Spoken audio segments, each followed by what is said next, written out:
Are you guys seeing things? Did it work this time? That Yes. looks Everything feels like it's better this time, so success. Okay, sorry about that. Gotta roll with it, right? Someone does have their hand up. Do you have a question? Might just be an accidental hand. Just thought I'd ask. Okay, so as I was saying, there's this really important aspect of explaining who the prosecutor is and the fact that it's their responsibility to prosecute the crime. You don't have to go out and hire your own attorney when you're the victim of crime to prosecute the case. In fact, you can't hire your own attorney. You're stuck with the prosecutor that you get. Sometimes there are reassignments in the office, but ultimately you're whatever the prosecutor's office does, that's what's happening. You can't say, I don't like this attorney, I'm gonna hire a new one that's gonna do something different. And that's just a kind of baseline thing that a lot of victims don't know about. So I wanna talk about just kind of what the system looks like. There are a couple of different pathways. And the main thing to think about is the individual who perpetrated the crime, were they arrested on the scene? Were they not arrested? Because that's really going to depend on what the beginning of the criminal case looks like. There are also different levels of crime that you can face. So there are misdemeanor crimes, and these are what are considered to be lower level crimes. Now, I say that with the knowledge that there are some very, very violent crimes that get charged as misdemeanors. So when I say they're lower level crimes, there are a lot of very violent crimes that fall into this category, but they are lower penalty crimes. Misdemeanor crimes are crimes that you can only send someone to jail for 364 days, where felony crimes, if you send someone to jail for more than 365 days, it becomes a felony. So that misdemeanor felony line isn't so much about how, I mean, the goal was to make it how bad the crime was, but it's not always successful. But it's not about how serious the crime is, it's about how much prison time something carries. So for instance, possession of drugs is a 4th degree felony. It carries 18 months of potential jail time, where battery on a household member, which can be extremely violent at times if it isn't considered aggravated, is a misdemeanor, and it would only carry 364 days as a maximum penalty. So there are two different levels of crimes that you're looking at, and they're looking at these two different pathways. And both of these things make a big impact on what the survivor sees from the outside. I do just want to put a little asterisk next to, technically, there are also federal crimes. Don't commit federal crimes. That's just all I have to say, because they are serious. And so, for instance, violation of an order of protection by having a firearm state level is a misdemeanor crime, carries the 364 days of jail time. If the feds get involved in that, it is a 10-year amount of jail time, just to give you an idea of some of the difference between federal time periods and state time periods. So as I said in this, really don't commit federal crimes. So let's kind of go through and talk about what these types of crimes are and what the survivor sees from the outside. So in a misdemeanor crime, so this would be battery on a household member, assault on a household member, battery, harassment, stalking, all of these are misdemeanor level crimes. Let's say there is not arrest. This happens a lot, especially in the Albuquerque area right now, where it takes officers so long to respond to the scene because the offender is going to flee. They're not going to be at the incident 4 hours after the incident took place. And that's not an uncommon wait time from what I'm hearing right now, which is really not great. So if there's, like I said, a delay in officers responding, there is likely not going to be an arrest, because that offender has to be there when it happens. So if there is an arrest, an officer comes and takes a report, and then they send a criminal complaint into the court. And criminal complaints go to either the magistrate court or metro court if you're in Bernalillo County. And just so you guys know, especially right now in Bernalillo County, there's a lot of delay. I have seen police reports where they say they've sent things in, and I've never seen the criminal summons show up in the criminal court. Like it just disappears into the ether. I am working with people trying to figure out where the hole is in that system, but just be aware that sometimes when a report is taken, it does not mean that the charges actually, the person is charged right away. A lot of times there have been fairly significant delays in that. But on the flip side, for instance, in Sandoval County, they have been getting those in really, really quickly, even when there's no arrest. So this is one of those areas that's really different community to community because it depends on the police department, the local police department, and it depends on the court and how they're working together.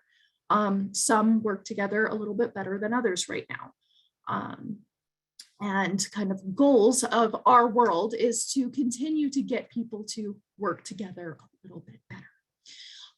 Once a criminal summons is issued, it is mailed out to the offender. So this is one of those areas where it gets a little dicey because a lot of times people don't stay at the same house from time to time. So a criminal summons gets mailed to the offender and they set what's called a bond arraignment. So a bond arraignment is an interesting thing. And I'm gonna give you some weird history here just because I think it's helpful to remember what's going on. There are a lot of things in our criminal justice system that go back to, the monarchy in England, because we have not really modernized a lot of things. But back in the day in England, when you pissed off the king, sometimes he'd just throw people in jail.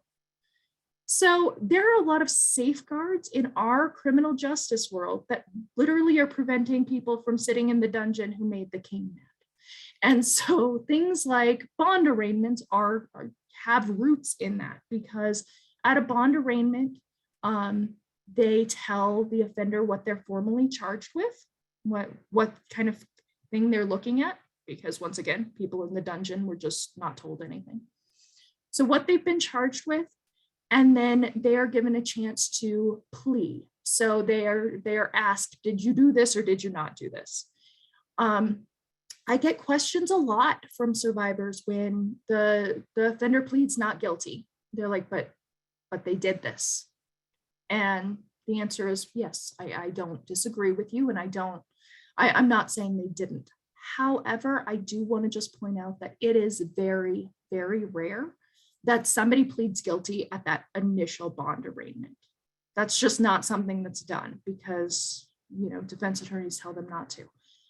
They don't have any of the evidence against them yet. They don't know how strong of a case it is yet. So more often than 99% of the time, people plead not guilty at these bond arraignments. So that is something that when you're working with a survivor to prepare them for, because it causes anger. They're like, what do you mean they said they're not guilty?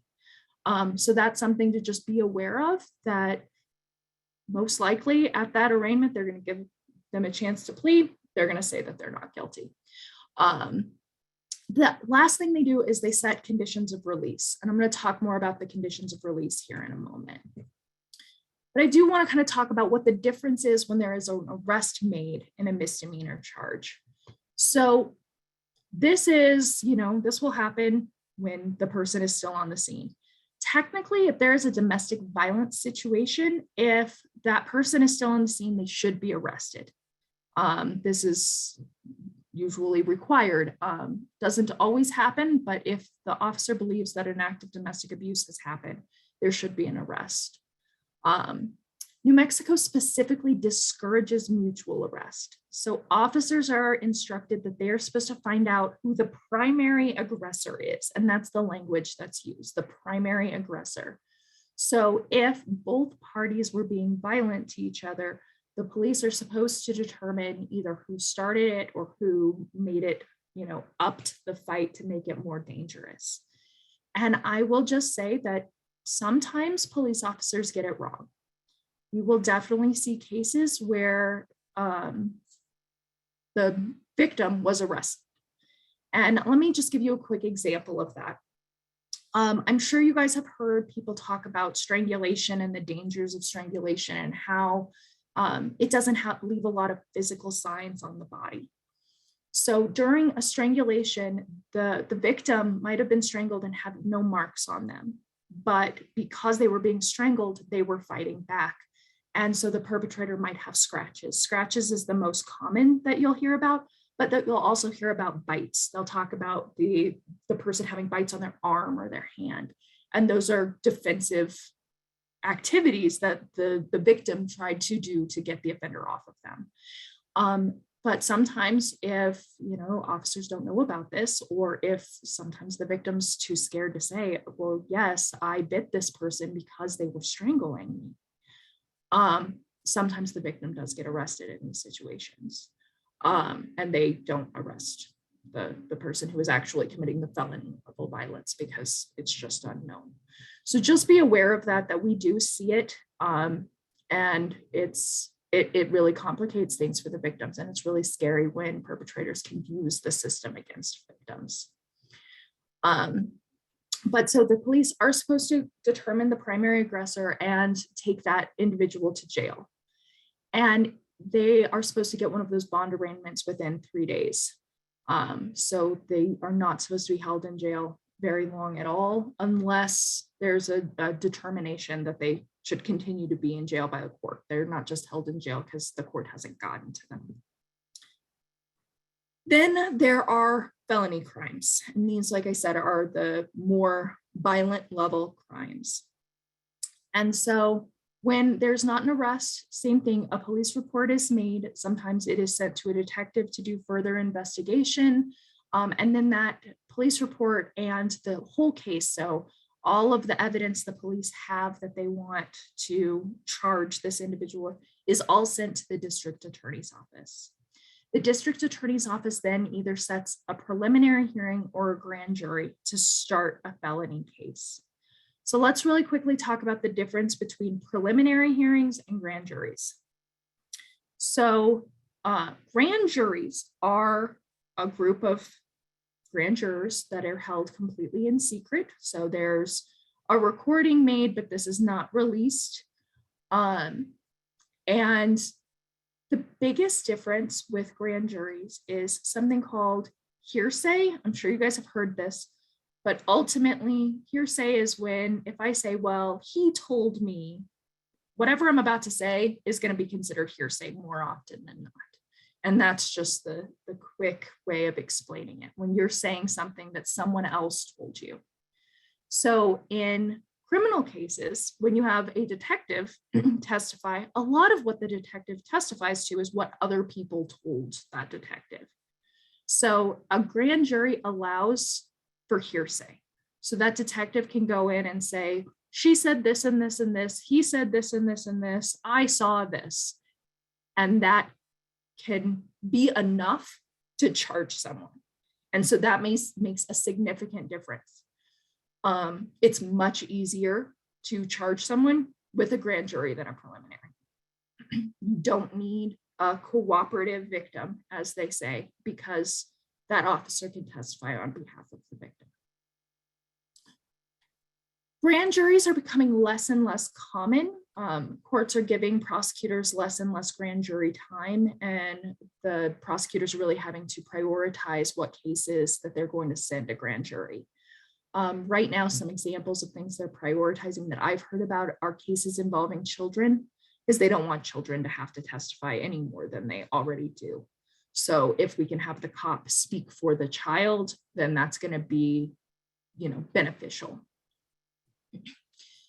So after the grand jurors hear what happens, they make a determination. So the survivor may or may not be present for a grand jury. The survivor is not in a courtroom for a grand jury. They're just sitting at a table with the grand jurors, and the prosecutor asks questions. The defendant is not there, not hearing them. to testify. A preliminary hearing is best described as a very mini trial in front of a judge. So ultimately, if you do a preliminary hearing, no hearsay is allowed, so the survivor, more often than not, will need to testify. And that is, a big deal for some people. The defendant is present, the survivor is subject to cross-examination, and it is a little mini trial just in front of a judge for the judge to determine that there's probable cause to go forward. A lot of times these things are scheduled, but the defense will waive having a preliminary hearing. Pretty much when that happens, they set the preliminary hearing and they want to see if the survivor is going to show up. And sometimes there are strategic reasons to not want a preliminary hearing to happen because the survivor's testimony is now on the record and it's preserved. So sometimes you don't want that to happen if you're defense, because maybe the survivor might change their mind in 2 or 3 months and not want to go forward and not, show up to hearings. So just because there's a preliminary hearing scheduled, yes, there's a good chance the survivor will have to testify, but it's not a guarantee. There is a possibility that defense will waive that preliminary hearing pretty much as soon as they see the survivor is there. So that's just something to know about because it does confuse people a lot. I want to talk a little bit, and I have a note here. There is only one case associated if there is not an arrest for a felony. Felony cases have a bunch of case numbers associated with them at the end, and this is another thing that causes a lot of confusion. So if it's a felony case and there's no arrest made, and it's just the district attorney is charging with them, there is likely going to only be one case number associated with that case. If there is an arrest, there is likely going to be at least 2 case numbers associated with that case. Because when someone is arrested, they have to have a case number associated, and that case number shows up in either magistrate or metro court. Just so you guys know why I'm using those. In Bernalillo County, for some reason, we called it metro court and have different rules. Every other county is magistrate court. They're pretty much the same things, but I have to use both of them because different places have different names for courts, okay? But if an individual is arrested, there is a case number in that magistrate or metro court, and it indicates that it's a felony charge, but they do some things in that metro or magistrate court that doesn't handle felony charges at the beginning when someone is arrested. And the thing they do is called a felony first appearance. And this is where people get conditions of release set on them. At that point, after the felony first appearance and the conditions of release are determined, a grand jury or preliminary hearing is set. And that is what moves the case from the metro or magistrate court to the district court where the felony will be. And when you move it to the district court, that's when a second case number gets created. Now, I know that just made you all want to bang your head against a wall because it makes me want to bang my head against a wall, and I dealt with it a lot. So please feel free to ask questions on that, but I do want you to know that there is a possibility of multiple case numbers in felony cases. So conditions. You do have a question in the comments. Do some offenders say no contest? If so, what happens? So a no contest plea means I am not admitting I did it, but I'm not contesting that you have the evidence to prove that I did it. It is, it's mostly looked at as a guilty plea. A no contest plea is really looked at as a guilty plea. The only difference is, if you're saying, let's say that someone sues them civilly for suffering after something like that. You can't say, well, they pled guilty. They really just pled saying that you had enough evidence to prove I did it. I'm not admitting I did it. So that's what a no contest plea is. It's looked at in all intents and purposes as a guilty plea. So conditions of release are something that's really, really important to our survivors. I want to point out that conditions of release do not create protective orders. I know we talked a lot about orders of protection at our first meeting. This is not an order of protection. This is a criminal no contact order. So if the defendant is told you cannot contact the alleged victim, and that offender continuously calls the victim or harasses the victim, the offender is not arrested for a violation of order of protection. And in a lot of times, the offender isn't arrested at all at the scene unless they're committing a new crime. If someone is contacting the victim when they have a no contact order, the victim needs to contact the district attorney's office immediately. And the district attorney's office can file a motion to review conditions of release and tell the court that the offender is not following the conditions that the court set. Because the conditions of release are things saying, dear individual who we believe committed a crime, this is what you have to do in order to stay out of jail pending trial. And if they continuously do those things they're told not to, the court does have the authority to hold them in jail until the trial. But the court would have to make that determination. It's not something that if that person comes and knocks on the front door, that police can necessarily arrest them for violating a no contact order in the criminal case. And that's really important to know the difference because this is one of the main reasons why people need the orders of protection. Because yes, a criminal no contact order is very helpful, but it doesn't provide the same level of protections that orders of protection do. I want to just really briefly talk about the new preventative detention hearings. You guys have heard about these in the news. It is when the district attorney's office says this person is too dangerous and no conditions of release will make them safe enough to release back in the community. I'm sure you guys have heard the news say over and over again how high of a standard this is and how rarely judges actually keep people under preventative detention. The weird thing is this will create a third case number. If the district attorney's office files for preventative detention, a third case number will be created. So just be aware of that because it can further confuse victims. And if you're looking under case number 1, there's not going to be a hearing, but there might be a hearing under this preventative detention case number. And in this, the district attorney's goal is to prove that this individual is a danger to the community. Okay. One of the good things is they have pretty standard conditions of release when they are released. No contact with the alleged victim.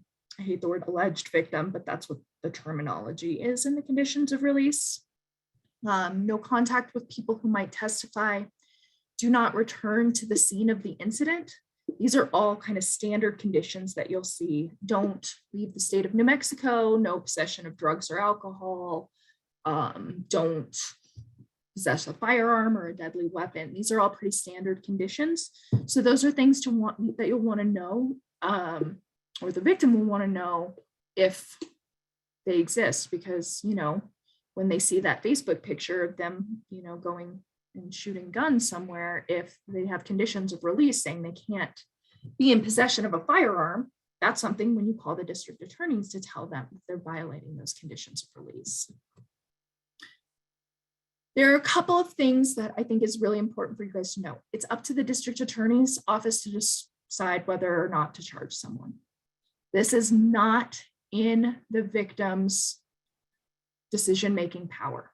The victim can call them, they can give information, they can provide what they want to see, but it's up to the district attorney's office to make that charging decision. Or the attorney general's office can also charge people. This is really hard when the district attorney's office chooses not to charge someone or chooses not to go forward with a case when the victim wants it to go forward. But that is something that the way our system works, it is outside of their control. It is the prosecutor's burden because they are supposed to be representing what's in the best interest of the state of New Mexico. So if they don't believe there's enough evidence to prove that the offender did something, or if they don't believe it's in the interest of justice, or whatever reason they don't believe they are going to go forward, it is up to them to make that decision. One thing that's important is, and I used these quotes earlier when I talked about being cooperative, is victims have to be cooperative.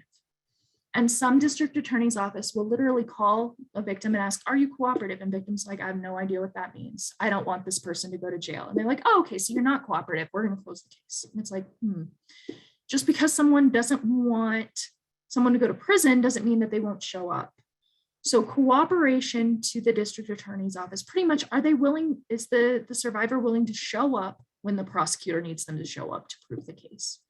And I'll talk to a lot of survivors that don't want the defendant necessarily to go to prison, but want them to be held accountable, or want them to be, going to counseling, those kind of things. So that's important to talk to them about, is if the district attorney's office calls the victim and asks if they're cooperative or anything in that realm, that the survivor really needs to talk to them about what they want, and whether, there are a lot of people who are like, I absolutely do not want to testify. But if the option is either I testify or this person walks away, I'll do it. And so it's a little bit deeper of a conversation that needs to be had between the survivor and the district attorney's office than happens sometimes.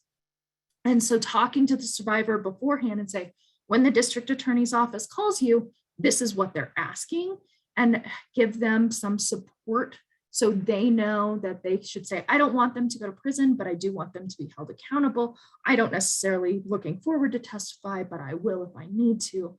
And those kind of things can really get a case to go forward when it might not, if the survivor hasn't had those conversations before talking to the district attorney's office. So really quickly, I do want to talk about what we mean by the survivor will show up when they need to. And then I'm going to turn it over to Devaney and Sarah. And not at all, no one is surprised by this. I went over my half an hour time that I was going to take. So a preliminary hearing, the survivor needs to show up to that to testify.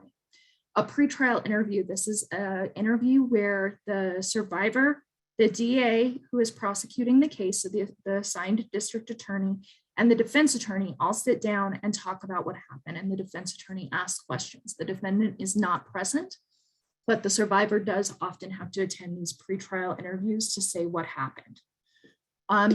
Conditions of release hearings and substantive motion hearings. The survivor doesn't have to attend these all the time, but if we say, the defendant is continuously contacting the survivor and the district attorney's office filed a motion to review their conditions of release, the survivor will probably have to come and testify saying, yes, they're contacting me. Sometimes substantive motion hearings require them to come. The district attorney should talk to them about what it is, what they need, those kind of things. Every once in a while, they are required to show up for those. That's the least common. And then if the case goes to trial, they'll have to actually come to testify at trial. Okay, I am going to turn this over to Devaney now to talk a little bit about the Victim of Crime Act. Hi everyone, so the Victim of Crime Act is also known as VOCA. The purpose of this is to have the full impact of the crime be brought to the attention of the court. This is usually through the victim's statements, and to also provide the victim's rights in all stages of the criminal process. And the victim's rights are protected by law enforcement agencies, prosecutors, and judges. The requirements for the Victims' Rights Act is that the victim must be a victim of a crime of an enumerated crime. And the victim must fully cooperate and respond with any reasonable request made by law enforcement agencies and the district attorney's office. So now I want to go over the enumerated crimes. So the enumerated crimes are set forth in Article 22, Section 3128A of the statutes and in the New Mexico Constitution. For the victim's incident to fall underneath the Victims' Rights Act, the crime must be one of the enumerated crimes, as I mentioned in the previous slide. And these are typically violent felony crimes, with the exception of the DV crimes, which are battery, assault, and abandonment or child abuse. So some of these crimes is arson resulting in bodily injury, aggravated arson, aggravated assault or aggravated battery, dangerous use of explosive, negligently use of a deadly weapon, murder, voluntary manslaughter, and involuntary manslaughter. You'll notice that a lot of these ones have aggravated, which makes it the felony component. And a deadly weapon is a firearm, a knife, or anything that could be used to wound another individual.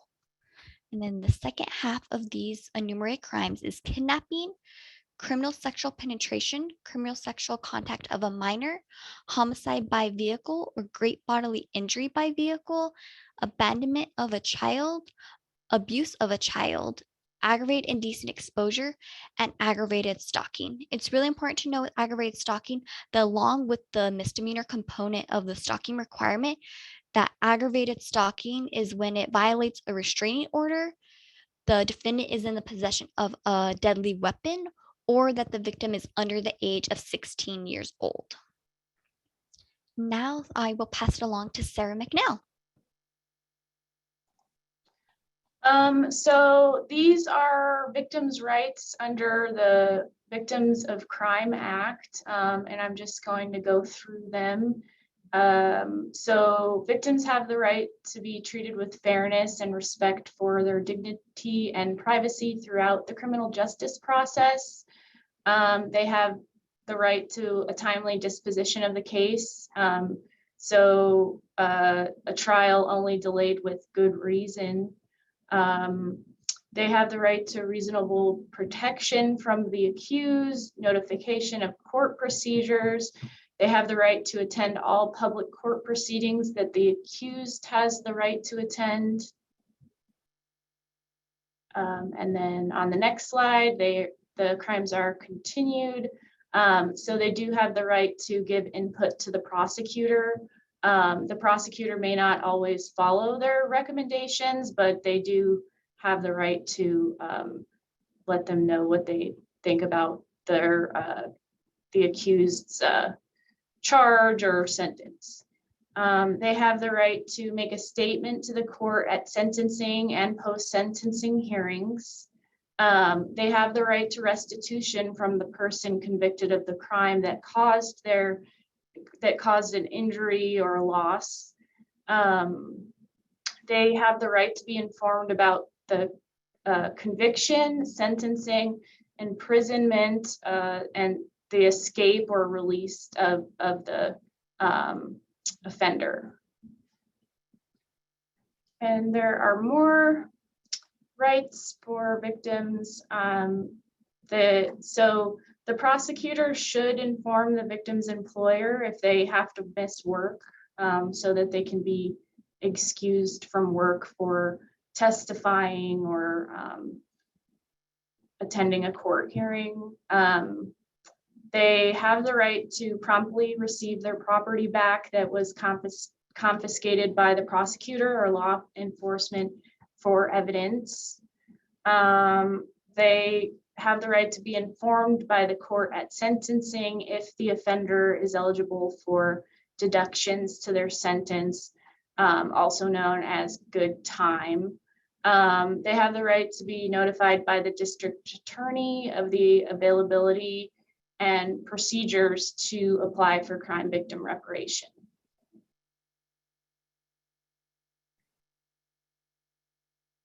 And as far as their requirements,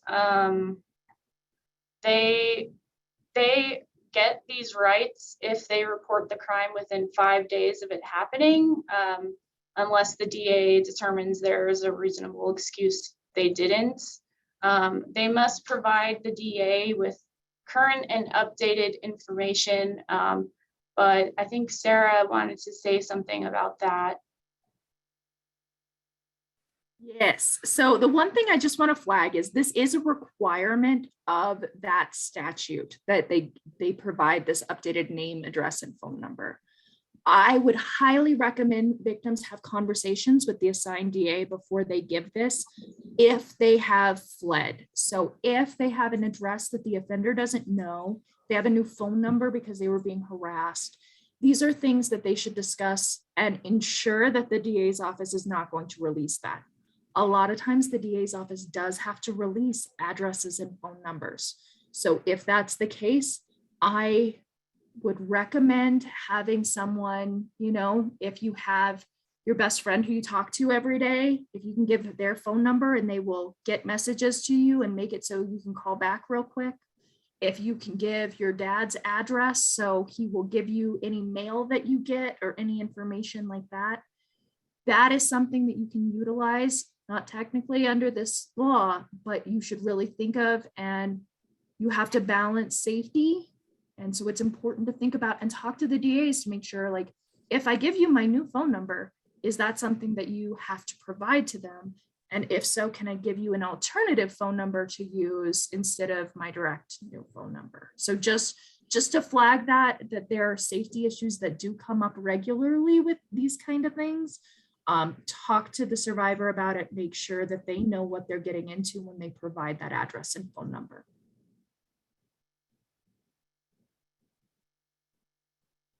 Thank you, Sarah. The next thing that we were going to mention was, I think, procedures, or actually, no, we were going to say when these rights are supposed to take effect. They're supposed to be in effect when an individual is formally charged by the DA for committing a crime. And they're supposed to remain in effect until final court proceedings. But there are some additional responsibilities of law enforcement that they should do before the DA charges the offender. So law enforcement responsibility is on the next, or actually, sorry, this is just a disclaimer. Nothing in the Victims of Crime Act creates a cause of action on behalf of a person. So as Sarah says, it's this Victims of Crime Act unfortunately, it doesn't have a lot of teeth. If a public employer or a public agency is not respecting the rights of victims, there isn't really a cause of action that the victim can take. And then I mentioned the responsibilities of law enforcement while investigating crimes. So they should inform the victim of medical services and crisis intervention services. They should provide the victim with a police report number and a copy of a statement that says that if they're not notified within 30 days of an arrest, they can call the law enforcement agency, and they're supposed to provide the phone number to the law enforcement agency so that the victim can check the status of their case. They should also provide the victim with the contact information for the district attorney's office. And then under the Victim of Crimes Act, the Victims of Crime Act, the district attorney also has procedures that they are supposed to follow when they file a formal criminal charge. They are supposed to provide the victim a copy of the Victims of Crime Act, a copy of the charge they've filed, a statement about the general procedures of criminal prosecution, a contact at the district attorney's office that the victim can get information from, and they are supposed to provide notice of scheduled court proceedings. And the court also has their responsibilities. So they are supposed to notify the district attorney of scheduled court hearings for crimes. And so that way the district attorney can also notify the victim of the hearings. Victims do have the right to know the incarceration status of the offender. The district attorney is supposed to notify the victim when an inmate escapes, is scheduled for release, or is being considered for release. And a way that that right can be respected and upheld, there's a service called VineLink that you all might know about. It's a free and confidential service that can alert victims of an inmate's custody status by phone, text, or email. Victims can, or victim advocates can sign up for, so victims get alerts at vinelink.com, or they can register by phone. Some counties within the US do not have access to this service, so Vine will not be able to find the offender in that case. They also might not be able to find an inmate through Vine when an agency or a facility is temporarily offline or delays reporting. VineLink also might not be able to find an inmate in federal or ICE custody.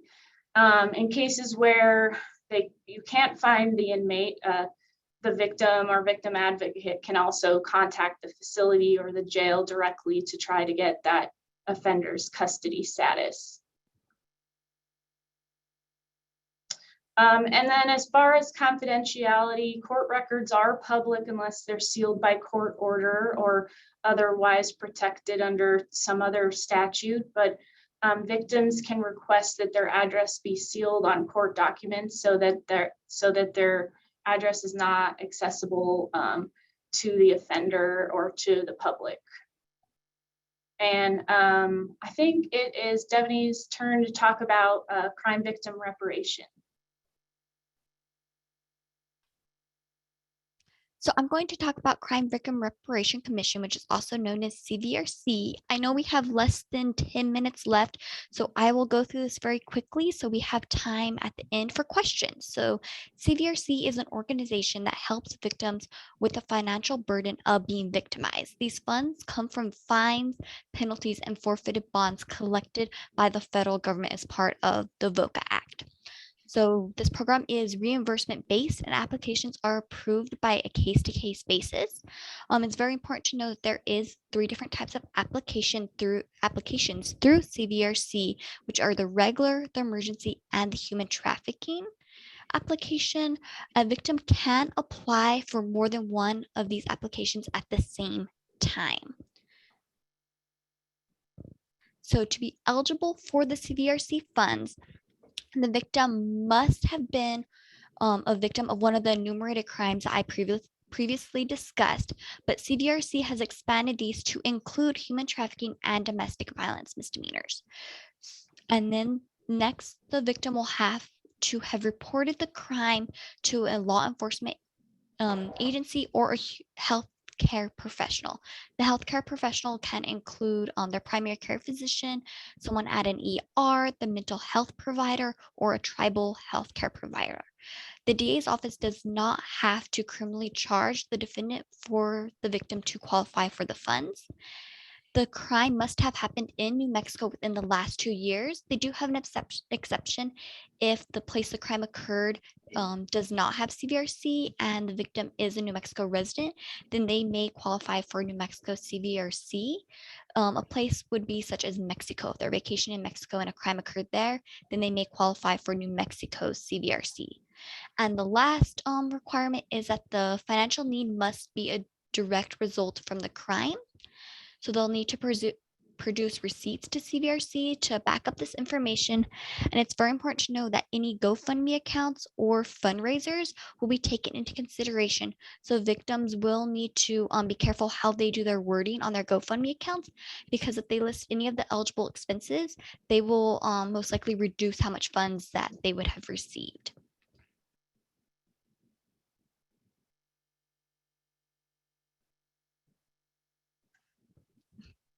Okay, and now the eligible expenses are emergency relocation assistance, but this is limited to the domestic violence and sexual assault victims. They cover medical expenses, dental expenses, mental health services, medically necessary devices such as glasses, hearing aids, etc., whether these are lost or broken during the incident. lost wages for attending hearings, going to medical appointments, all of that kind of stuff. Emergency assistance costs. So these are limited to domestic violence and sexual assault victims and has to be for immediate health and safety concerns, which they will replace windows, doors, lock repair. It's important to know that CVRC does not typically do property damage, but they will assist with these ones. And they cover funeral expenses and crime scene cleanup. So just to touch on a few important key facts of the emergency funds is it is a once in a lifetime request. There must be immediate health and safety needs resulting from the crime. So if the person's being evicted, that will not be covered. It has to be something such as fleeing from the defendant. And they must have already attempted one other resource. That resource does not have to contact them back, but they have to reach out to them. Emergency funds are only open Monday through Friday, 8 to 5. They only pay up to $2,000, and it takes 24 hours for the victim to receive the funding once it is approved by CVRC. So just to briefly touch on what we can do for victims, we can assist with these CVRC applications, help them register for VineLink, get them in contact with the law enforcement agency working on their case or the district attorney's office. We can send them to other referrals for support, including shelters, counselors, or other legal services. We try to find shelters that best fit their needs for like their children or their pets. We help develop safety plans. Our program consists of 2 paralegals, our managing attorney, Sarah Coffey, and we will recently be having 1 new attorney join us. So the attorneys can give legal advice on how to deal with the situations they're facing, as well as give limited or full representation on some civil issues. We help them find and complete forms, as well as inform them of their victims' rights. And then Sarah, do you have anything else to add? So I do want to address some of the things that were going on in the chat. Just really quickly, there were some questions about jurisdiction. So when you're determining in the criminal context, the jurisdiction is where the crime happened. So this means that if you are driving, let's say both people live in Santa Fe and they're driving to Las Cruces and a crime happened while they were in Albuquerque. Let's say there's a domestic violence incident in Albuquerque. Even if neither of the people live in Albuquerque, that criminal jurisdiction will be in Albuquerque because it is where the crime actually happened. So that's how you determine where the jurisdiction is. Now, this is not the same for orders of protection. Orders of protection can be filed where the survivor lives. So in the hypothetical I just came up with, the survivor lives in Santa Fe, they can actually file for the order of protection in Santa Fe, even if the domestic violence happened in Albuquerque. So there's just a little bit of, the answer is all over the place is ultimately what it comes down to. Criminal, it's where the crime happened. Orders of protection, usually the courts will let you file for an order of protection where the crime happened, but normally it's where the victim lives. If that is happening in tribal courts, each tribal court can have their own rules. So it depends on what the specific laws are in that area. And so that's something that if you have specific questions, we can look more into for you. I'm actually not licensed in tribal court, so I can't necessarily answer that question, but I can certainly get someone who is to answer that question. So there were a few other questions that I wanted to bring up. The other one was about people's rights with their employers. There is actually a law if a victim is a victim of domestic abuse. So this is specific for domestic abuse situations. An employer is required to give the victim 14 days off for up to 8-hour day shifts. The victim is required to provide either a police report or a letter from a prosecutor, things like that. This is not required to be paid leave. If the survivor has paid leave through their employer, they can use that paid leave. But unfortunately, it's not like they have to be paid during that time. And that time is specified for meetings with police, attorneys, and the court. There might be more. I haven't looked at the law specifically for a little while, but I'll look into it and I will send something out along with that PowerPoint about that specific law for employers. Just because I do think that it's really important that people know that. And if they are missing work, it's important to know that CVRC can also reimburse them their lost wages. Yes. Is there any other question in the chat that I missed that people are seeing? One of them says, how do you determine lost wages from employment? Something CVRC would end up determining, but I mean, you would provide proof of why you weren't going. So obviously, if you're dealing with police at that time, if you're in counseling, if you're dealing with court, those are all things that you can provide proof of. And they also reach out to your employer to sign like some sort of affidavit stating that you did miss those days.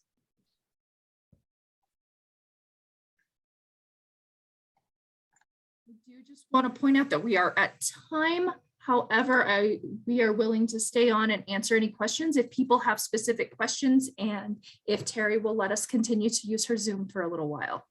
Yes, absolutely. We are still recording. So did you want me to stop recording or is this okay? Yeah, let's go ahead and stop recording, and that way people can jump in and ask for clarification on questions or anything like that. All right, sounds good. For those of you joining us on Facebook, we thank you for being here with us. We're going to go ahead and just respect and have a safe space for those of us on our Zoom. So feel free to ask any questions. So we hope to see you in future trainings. And all right, perfect. We're going to stop